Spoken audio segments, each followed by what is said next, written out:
अपनी पहली पेंटिंग जो पोस्ट की थी वो रमज़ान में की थी। वो एक जस्ट एक स्केचिंग पेज था, उसके ऊपर सिर्फ 2 नेम्स लिखे हुए थे। मैंने ये सोचा कि चलो जो मेरे दिमाग में होता है ना इसको प्रेजेंट करना शुरू करूँगी। अब यह था कि मेरे घर वालों को आर्ट से कुछ भी लेना देना नहीं। वो तो ये कहते हैं कि तुम ये फजूल काम है। अच्छा, लेकिन मैंने इस चीज़ को प्रूव कर दिया कि वो सब अब इस बात को मानने लग पड़े हैं कि आर्ट बहुत कुछ है। ये आपने जो पेंटिंग बनाई है, आपको कितने दिन लगे थे आपको इस पेंटिंग पे? इसको मुझे 7 डेज 1 वीक। अब ये पेंटिंग है, इसके अंदर 1000 मायने हैं। ये आम लोगों को देखने से सिर्फ इसका एक मतलब नजर आएगा, वो ये आएगा कि ये यासीन है। लेकिन अगर आप किसी आर्टिस्ट के सामने रखेंगे ना, वो आपको बताएगा ये क्या क्या कह रही है। इस वक्त मेरे साथ हलीमा बशीर मौजूद है। हलीमा बशीर 3rd ईयर की स्टूडेंट है और आप पीछे देख सकते हैं कि जो आर्ट का काम किसी वेस्टर्न पिक्चर्स को प्रमोट नहीं किया जा रहा, बल्कि जितनी भी मैंने तस्वीर अभी तक देखी हैं वो सारी की सारी या तो कुछ कलमात लिखे हुए हैं, इस्लामिक चीज़ें हैं सारी की सारी। हलीमा, सबसे पहले तो आप बताओ आप कैसे हो बेटा? अल्हम्दुलिल्लाह। कितनी देर हो गई है आपको ये काम करते हुए? मैंने लॉकडाउन में स्टार्ट किया था। लॉकडाउन में स्टार्ट किया था आपने? उससे पहले शौक था, तो कंपटीशंस में पार्टिसिपेट करती थी स्कूल के थ्रू।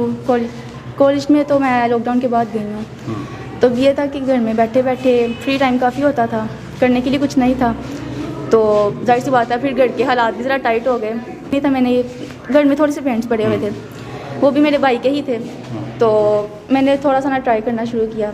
उसने जब देख मैं ज़्यादा ही इसकी तरफ ज़्यादा अट्रैक्ट रुझान चले गया जी, तो उन्होंने कहा कि तुम ऐसा करो, जो मेरा सारा सामान है नहीं तुम ले लो, तुम अकेली बैठ के पता नहीं क्या क्या सोचती रहती हो, क्या क्या कहती रहती हो, तुम करो यही किया करो। मैंने वो पेंट्स लिए, तो उसके बाद मैंने ना अपनी पहली पेंटिंग जो पोस्ट की थी वो रमज़ान में की थी। वो एक जस्ट एक स्केचिंग पेज था, उसके ऊपर सिर्फ 2 नेम्स लिखे हुए थे। उसके बाद मेरी ये आदत थी कि मुझे उसी दौरान ही मोबाइल मिला था न्यू। मोबाइल मुझे चलाना तो नहीं आता था ज़्यादा, तो ये है कि मैंने वो स्टार्ट किया। पहले मैंने पिक्चर जो है ना उसकी पोस्ट की, सब ने बहुत ज़्यादा कमेंट्स किए, स्टेटस पे, व्हाट्सएप लाइक किया, पसंद किया, बहुत पसंद किया। ज़रा उनकी जो वो उनका पसंद करने का इजहार था ना, तो मुझे उसने थोड़ा सा ना और मोटिवेट किया कि मुझे ना और बनानी चाहिए। कि मैंने ये सोचा कि चलो जो मेरे दिमाग में होता है ना, अब मैं उसको प्रेजेंट करना शुरू करूँगी। अब यह था कि मेरे घर वालों को आर्ट से कुछ भी लेना देना। तो ये आपने जो पेंटिंग बनाई है, आपको कितने दिन लगे थे आपको इस पेंटिंग पे? इसको मुझे 7 डेज 1 वीक। सिर्फ 1 वीक में आपने तैयार कर ली थी? मुझे जैसे लग रहा है पता नहीं कितने सालों की मेहनत है इसका। मैं आपको बताती हूँ इसका प्रोसीजर क्या था। एक कंपटीशन में पेंटिंग भेजनी थी और उस कंपटीशन का मुझे पता चला था 2 दिन पहले। अब मेरे पास टाइम काफ़ी ज़्यादा शॉर्ट था और वो कंपटीशन था सवाबी में। अब आप लाहौर से सवाबी में कंपटीशन में पार्टिसिपेट करना कोई आसान बात तो नहीं है। तो वहाँ के जो हेड थे उनसे मैंने कॉन्टैक्ट किया, मैंने कहा कि मैं पार्टिसिपेट करना चाहती हूँ। उन्होंने कहा कि चलें ठीक है, आप अपनी पेंटिंग सेंड कर दें। तो फिर मैंने सोचा कि चलो इतनी दूर मैं कोई पेंटिंग भेज ही रही हूँ तो फिर मैं क्यों ना कोई अच्छी सी बनाती हूँ। जो बनी हुई है उसका मुझे इतनी अट्रैक्टिव नहीं लग रही थी। मैंने कहा चलो एक स्पेशल पेंटिंग बनाती हूँ। तो अब मेरे पास टाइम बहुत ही ज़्यादा शॉर्ट था। ये है कि इसका बैकग्राउंड मैंने पहले ही प्रिपेयर किया हुआ था, तो मैंने इसके ऊपर वर्किंग स्टार्ट करना शुरू कर दी। एक हाथ में मेरे पास ज़रा मोबाइल होता था कि टाइम कितना रह गया है, बहुत शॉर्ट टाइम था, डेज गुजरी जा रहे थे। तो मैंने कहा नहीं, अगर भेजूँगी तो यही भेजूँगी, कोई और नहीं भेजनी। साथ साथ मेरी आदत है कि जब मैं कोई काम करती हूँ ना, अगर मैंने किसी पेंटिंग का इतना सा लफ्ज़ भी लिखा तो मैं उसके भी स्टेटस लगा देती हूँ कि मेरी पेंटिंग यहाँ तक शुरू कर दी है, स्टार्ट कर दिया। तो मेरे जो कस्टमर होते हैं उनको इस चीज़ का होता है कि हमारी पेंटिंग स्टार्ट हुई है या नहीं हुई है। वो मेरा स्टेटस चेक करते रहते हैं और मेरी पोस्ट देखते रहते हैं फेसबुक पे, फिर उनको पता चल जाता है कि हमारी स्टार्ट हुई है या नहीं हुई है। तो उनको इस चीज़ से लगाव होता है कि काम अगर पैसे दे दिए हैं ना, तो उनको यह था कि काम शुरू हो जाए। अब यह था कि मैंने इसके भी स्टेटस पोस्ट करने शुरू कर दिए। उनके जो थे डायरेक्टर एग्जीबिशन के, उन्होंने वो मेरा स्टेटस लाजमी चेक करते थे कि पेंटिंग कहाँ तक पहुँची है। जैसे ये कंप्लीट हुई, मैंने विद इन वीक, उस डेट से पहले ही ना 2 दिन पहले मैंने इसे कंप्लीट किया, फिर इसे भेजा। तो वहाँ पर एग्जिबिट जब हुई, वहाँ पे मैं फ़िज़िकली मौजूद तो नहीं थी, लेकिन उस वीडियो को देखकर मुझे इस तरह से लगा कि मैं वहाँ पे फ़िज़िकली मौजूद हूँ। क्योंकि वो जो मेंटली एक सेटिस्फेक्शन वीडियो में, मुझे उसे देख के इतना अच्छा महसूस हुआ कि देखो अगर मैं वहाँ पे नहीं हूँ लेकिन मेरी पेंटिंग तो है ना।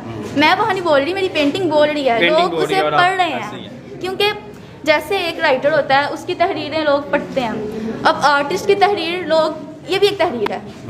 अब ये पेंटिंग है ना, इसके अंदर 1000 मायने हैं। ये आम लोगों को देखने से सिर्फ इसका एक मतलब नज़र आएगा, वो ये आएगा कि ये यासीन है। लेकिन अगर आप किसी आर्टिस्ट के सामने रखेंगे ना, वो आपको बताएगा ये क्या क्या कह रही है।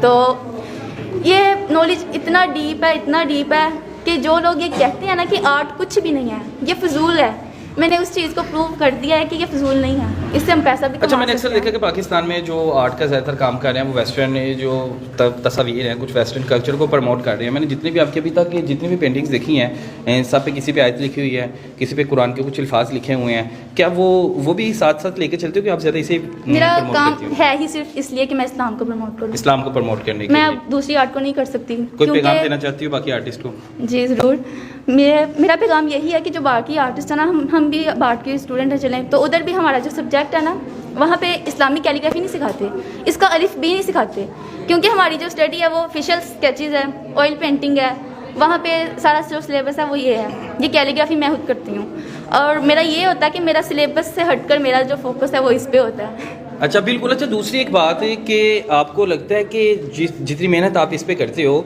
क्योंकि पिछले दिनों मैंने एक फंक्शन अटेंड किया था, उसमें जो वेस्टर्न तस्वीर थी उनकी कीमत लाखों में लगाई गई थी, लेकिन जो ये कुरान के अल्फाज हैं, जिस तरह आप मेहनत से लिखते हो और जिस तरह दिल से लिखते हो, और एक तो आप तो सवाब भी कमाते हो, कि आप लोगों को उसकी कीमत अदा हो जाती है उसके मुताबिक? सर, सबसे पहली बात तो ये है कि मुझे ना पैसों का लालच नहीं होता। हाँ। मुझे सिर्फ ये लालच होता है कि मेरे पास इतने पैसे आ जाएं कि मैं अपने ना स्टडी के अखराजात खुद पूरे करूं और अपनी पेंटिंग की सामान ले लूँ। सिर्फ मेरी दो ज़रूरियात होती हैं कि मेरे पास जितने पैसे आए हैं बस ये पूरा हो जाए। अब ये होता है कि मैं ये नहीं देखती कि ये पेंटिंग 5000 की लग रही है, मेरे पास कोई कस्टमर आया ना, मुझे ये चीज़ देखकर बहुत खुशी होती है कि चलो मेरी पेंटिंग किसी के घर में लगेगी, किसी के घर में लगेगी। सबसे बात ये कि किसी के घर में लगेगी, उसे हज़ारों नज़रें देखेंगी। अब एक ही बंदा बार बार उसको देखता है तो सोचे कितना स्वाब होता होगा। बिल्कुल ऐसा ही है। तो मेरी सबसे ज़्यादा जो मेन चीज़ होती है ना, जिसके ऊपर मेरा फोकस होता है, वो यही होता है कि ज़्यादा से ज़्यादा लोग देखें। अभी तक कुछ ऐसे लोग मिले जिन्होंने आपको स्पॉन्सर किया हो कि बच्चे आप बहुत अच्छा काम कर रहे हो तो हम आपको स्पॉन्सर करते हैं? स्पॉन्सर करने वाले तो नहीं, ये ज़रूर कहते फ्री में दे दो।